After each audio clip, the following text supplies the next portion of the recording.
Number one is real estate business. The U.S. for its staying power. Even when other industries falter, it endures.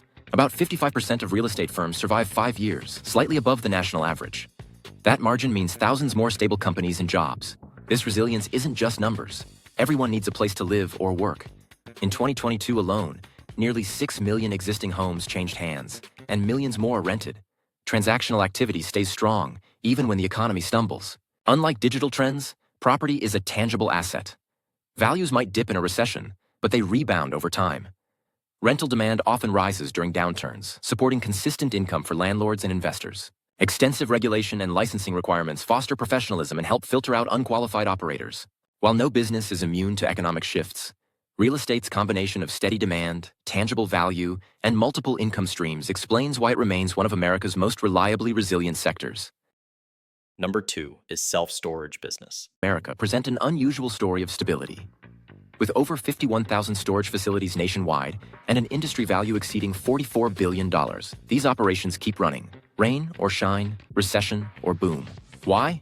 When tough times hit, people move, downsize, or need temporary space. That keeps occupancy rates high, often hovering between 85% and 95%. The model itself is lean.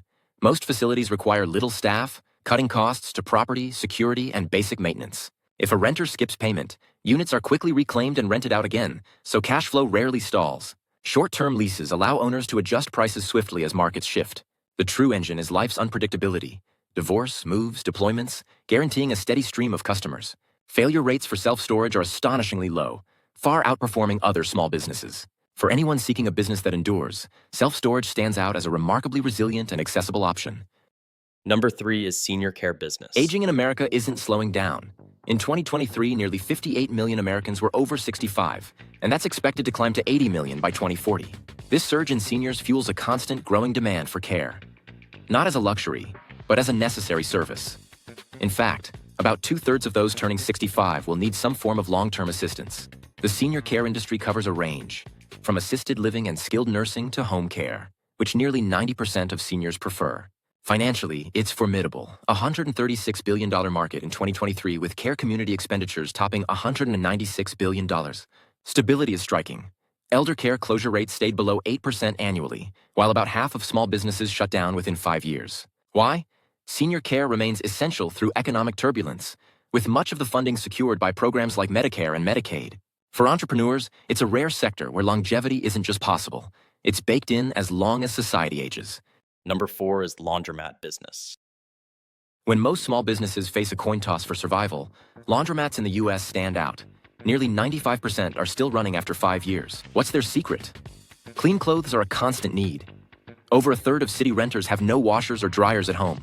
So steady demand is built in, rain or shine, boom or bust. Even when recessions hit, laundromats stay busy. Their business model is simple. Minimal staff, predictable utility costs, and almost no inventory. Customers pay up front, so owners rarely deal with late payments.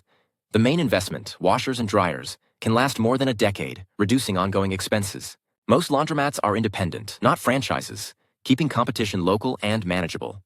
Many add services like wash and fold or vending to boost income further. Opening one does require significant upfront costs, but once established, the risk is low. For entrepreneurs seeking long-term recession-resistant stability, laundromats offer a compelling, resilient choice.